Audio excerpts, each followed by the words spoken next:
kalian semua sehat ya? Ya. Oke, sebelum kita mulai pelajaran, marilah kita berdoa. Berdoa mulai. Selesai. Hari ini kita akan mempelajari tema 6 energi dan perubahannya, subtema 1 tentang sumber energi. Anak-anak, untuk melakukan aktivitas sehari-hari, kita itu membutuhkan energi atau tenaga. Dari mana kita mendapatkan energi atau tenaga? Ayo Rizky, bisa enggak? Dari mana kita mendapatkan energi atau tenaga? Dari makanan dan minuman yang kita konsumsi. Iya, bagus Rizky, makanan dan minuman yang kita konsumsi. Nah, Ibu harap setelah kalian belajar mengenai sumber energi, kalian dapat mengetahui tentang sumber energi. Yang kedua, kalian dapat mengetahui proses fotosintesis. Dan yang ketiga, kalian dapat mengetahui manfaat-manfaat energi panas matahari. Oke, sudah siap belajar tentang sumber energi hari ini? Ya. Oke, siap. Bagus. Semangat ya. Ya. Di sini Ibu akan menjelaskan tentang sumber energi. Mengapa ya matahari disebut sumber energi terbesar? Nah, semua benda yang menghasilkan energi disebut dengan sumber energi. Jadi, kalian harus tahu ya, semua benda yang menghasilkan energi itu adalah sumber energi. Tuhan itu menciptakan bermacam-macam sumber energi. Contoh sumber energi adalah air dan udara.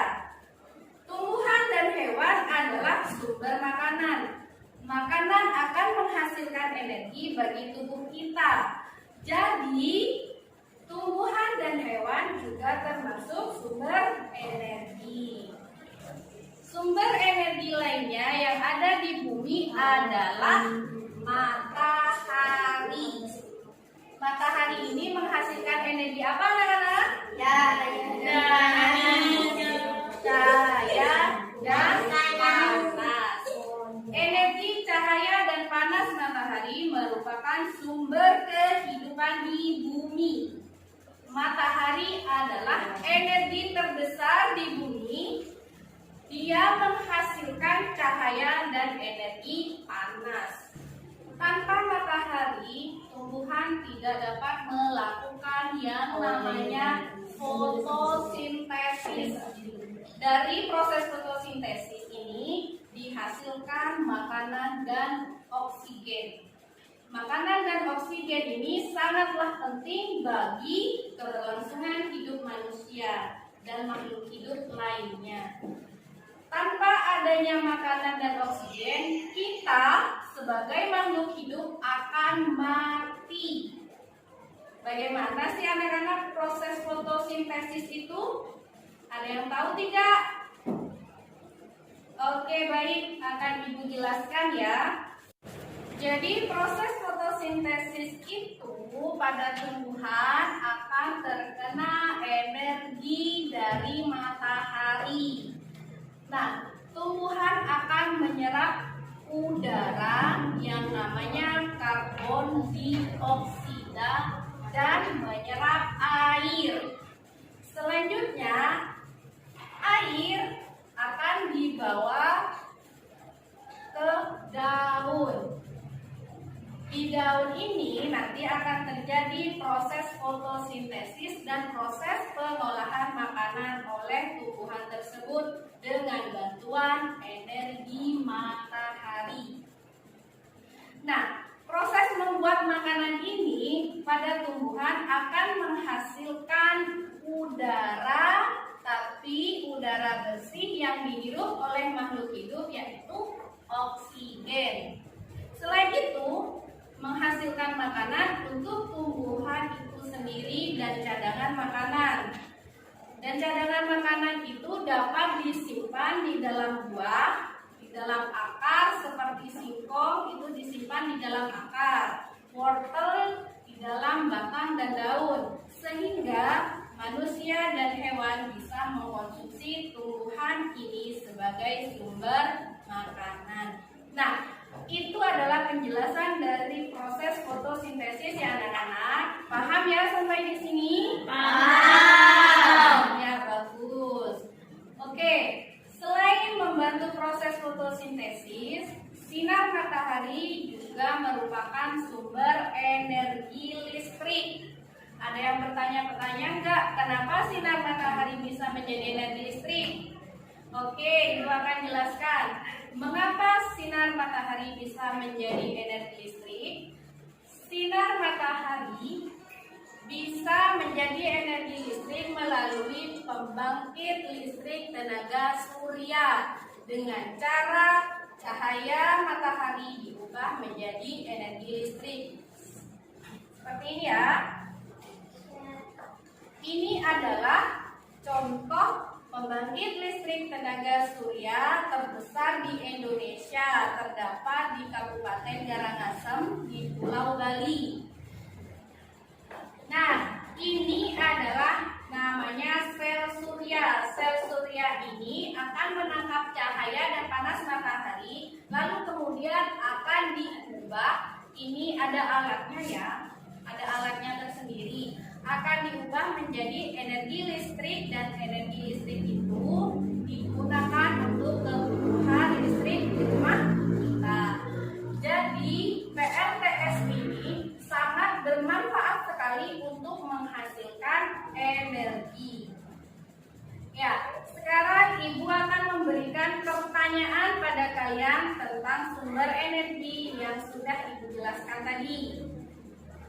Ya, sekarang Ibu akan memberikan pertanyaan pada kalian tentang sumber energi yang sudah Ibu jelaskan tadi. Yang pertama ya, apa manfaat energi panas? Siapa yang tahu?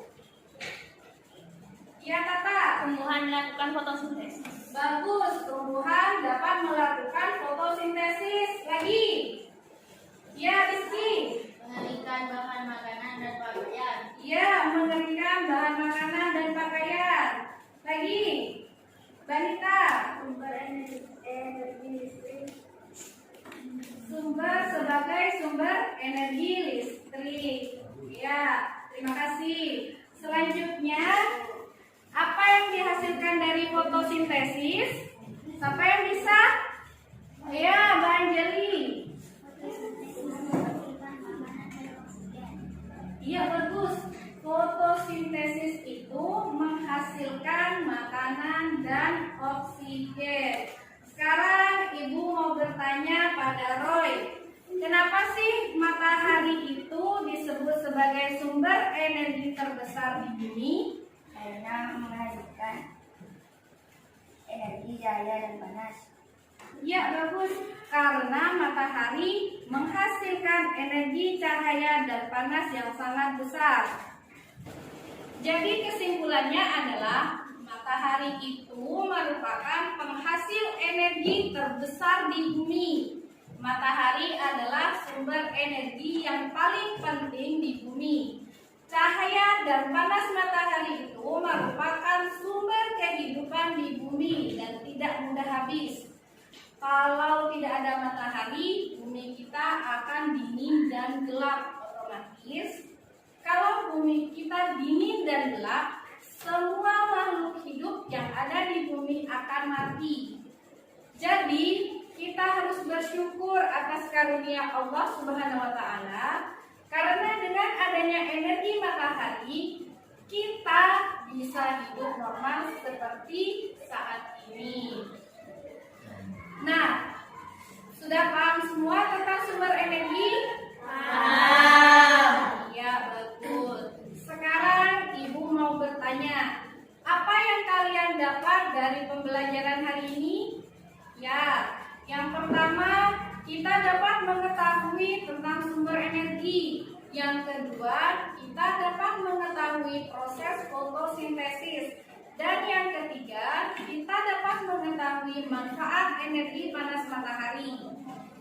Oke, sebelum Ibu mengakhiri pembelajaran kali ini, Ibu akan memberikan tugas di rumah untuk kalian kerjakan tema 6 subtema 1 pembelajaran 1 halaman 9. Di situ kalian memberi tanda centang pada gambar kegiatan yang waktunya lebih lama dan tanda silang pada gambar kegiatan yang lebih singkat.